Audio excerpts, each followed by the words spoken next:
There has been some news that shook the gaming world yesterday or the day before. And it was a press release by Blizzard Entertainment that read like this. Blizzard Entertainment and NetEase renew the agreement to bring beloved titles back to China. Microsoft Gaming NetEase enters broader collaboration. This has been revealed on several Twitter accounts. This is the official page, so it's back. Just to explain this to everybody,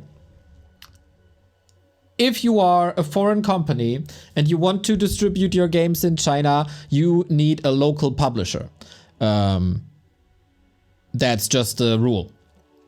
Otherwise, you can't sell your games in China, which is a big market. So if you're Blizzard, Activision, anyone who creates games, you want to have a partner in China that distributes the games for you.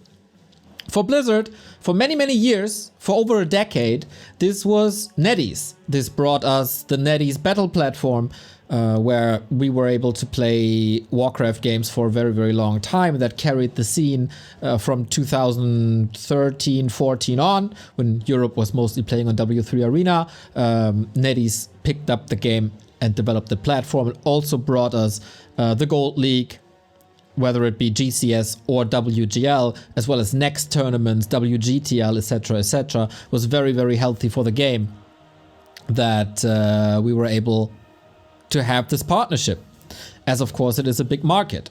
Not only was this great for the one-on-one market, but also for the custom games, as NetEase supported that very, very early on. For example, in some custom games you could buy skins, and that was the major revenue for Warcraft 3 in China.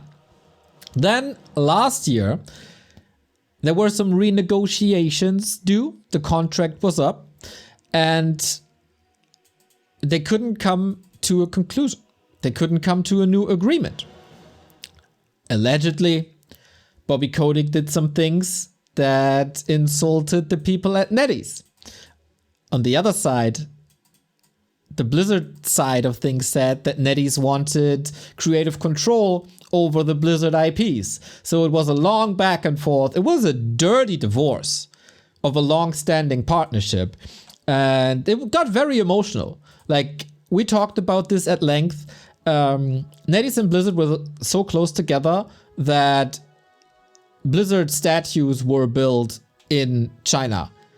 Because, of course, not only did they carry Warcraft 3, but they also carried World of Warcraft, Overwatch, StarCraft, Diablo, everything.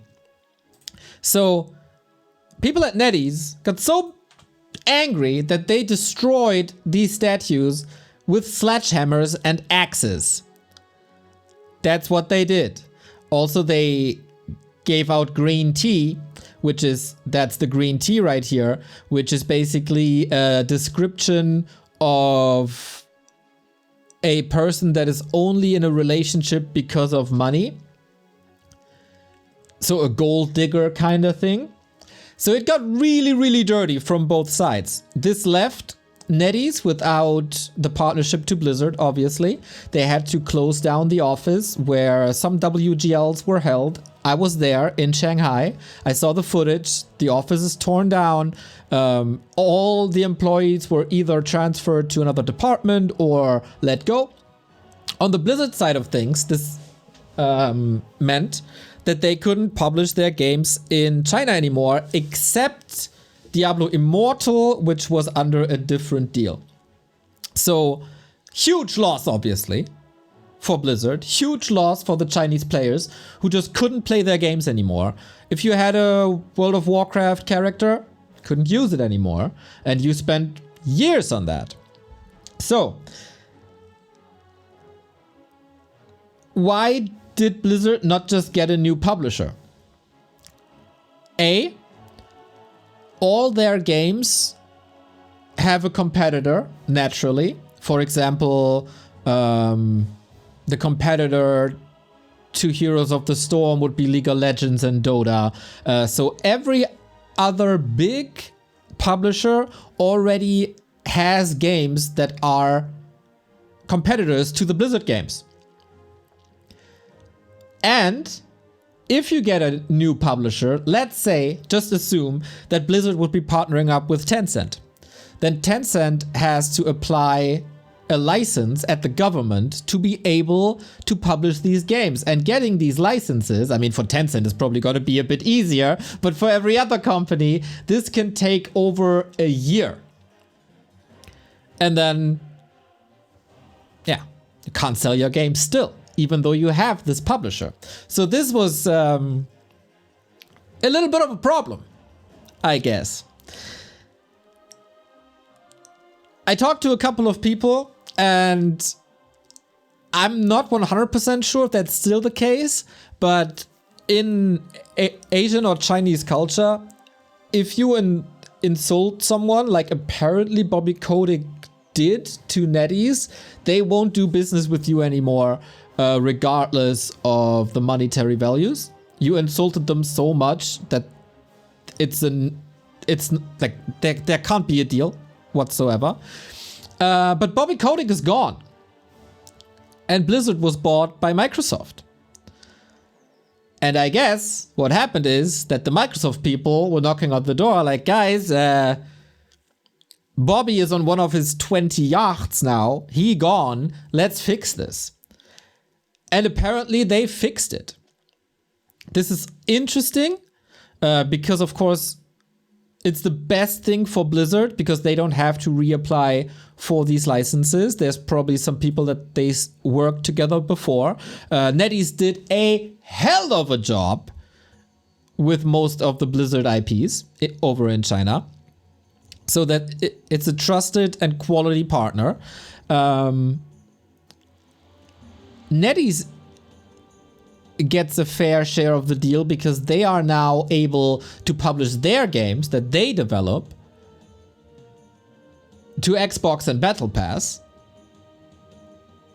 It's in the news, which is great for them to have major exposure for their games in the Western market.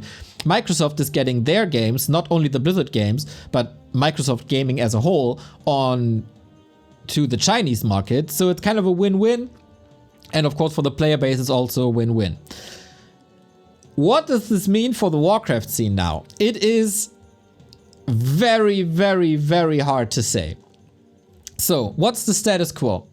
The status quo is that there wasn't an official Warcraft 3 platform in China since NetEase went down. And let's be honest here, NetEase, even when it was still a thing, it wasn't well developed anymore. Old map pool, lots of bugs. They always struggled to get the patches on the platform. And War3Champions was just superior. War3Champions was better than NetEase. Fact. As a platform. Fact. Thing is also, it's not that easy for the casual Chinese player to go onto War3Champions, because you need an official game. Like, you need a key for that to work. And maybe even a VPN, I'm not 100% sure. For NetEase, as a Chinese player or consumer, you went to NetEase and you got the game for free. You could download it for free. NetEase was Warcraft 3 for free.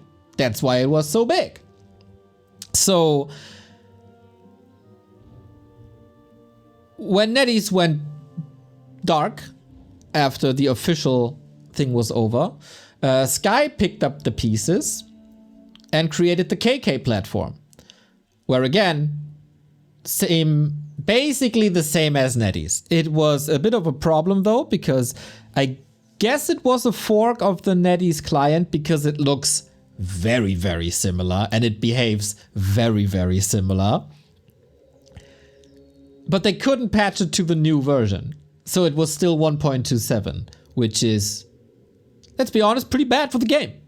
If one big part of the community plays an old, outdated version and the other play on the live version, that's automatically a divide on top of a divide between War3Champions and the Chinese platform, which is already a divide between Battle.net because Battle.net sucks. So we already have a smallish scene, and then we divide it into even smaller pieces, which is obviously not good. So it was announced today or yesterday. I'm not 1000% sure. This is translated with Google, so it's not that perfect. That the KK Battle Platform, which is Sky's platform, you see the advertisements at WAL, will be part of NETEASE, or will become the official NETEASE client. So it's not illegal anymore, this KK thing. They will obviously, or they will get support, as it said here. It is reported that the 1.36.1 update is in progress in an orderly manner. I believe that in a while everyone will be able to experience the latest version of the War 3 game on the KK official battle platform. That's already great because it takes the separation of the patch away. That's good. What the KK platform did was a lot of tournaments. It's called B Cup, where thousands of dollars were played out to the people on the KK platform. I guess a lot of people refrained from playing that because they wanted to play the official version that is also played in WAL and every other big tournament. And then they stayed on W3Champions because the competition on W3Champions was just a lot higher. If the monetary incentive stays the same with stuff like B Cup on a Chinese platform that has the latest update, the only downside of that is that the ping will be horrible for European and American players. Also for a Happy, for Hawk, for the CIS players. It's gonna be horrible because, as far as I know,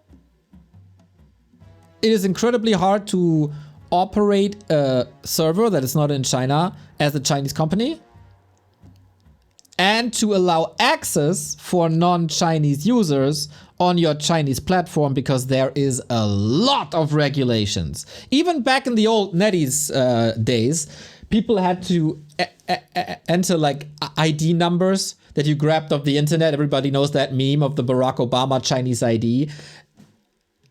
And it is gonna be less united than W3Champions is. Because of course on W3Champions everybody can play on good servers because we got 28 servers. So NETEASE will be back as a server, as the third server next to Battle.net and W3Champions. It will update. And I assume if operations continue the way they were on KK, there will be a monetary incentive to play on that server for especially the Asian players and everybody who will be able to play there, which is going to be hard for a Happy, for example. So this is really dangerous. Like, I know these ID account creation thingies got really strict and really good. So it could be that all the Asian players are migrating to KK or to new NETEASE. And then to be able to play on W3Champions will be hard because we need these players as a population to be able to find games. So it could be that W3Champions is losing half their player base at peak hours. And it could be that players like a Happy, a Hawk, a Leon will be forced on Chinese servers if they can even create accounts and log into the NETEASE client.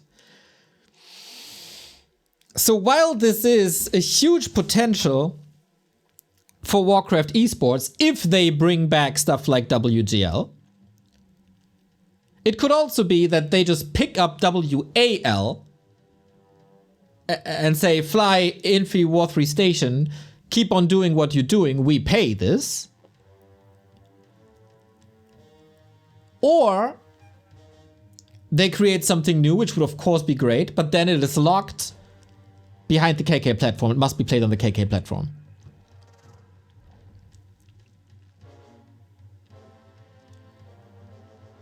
Dangerous.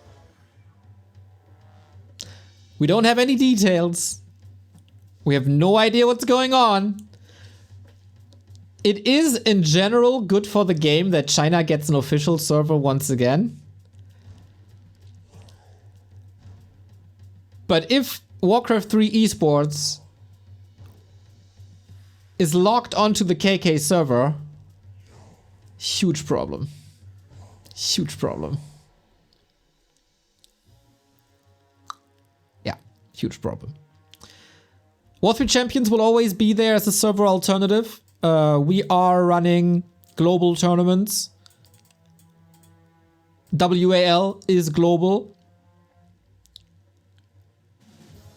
And back in the WGL days, the qualifiers, everything had to be played on the Chinese server, which results in the Chinese having a ping of 10 and Happy having a ping of 150. For a Leon, it will be a disaster.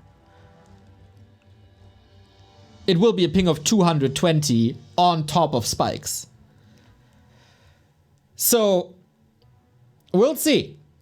The old NETEASE client was pretty bad, lacked features, was unstable, and of course limited to Chinese servers. Will the competition, the global competition on War3Champions still be able to draw the Chinese to that platform? Or will NETEASE give so many incentives to only play on their platform? We'll see. It's not a net positive that this is happening. There's potential for this to be good. There's potential for this to be bad. We have to wait and see.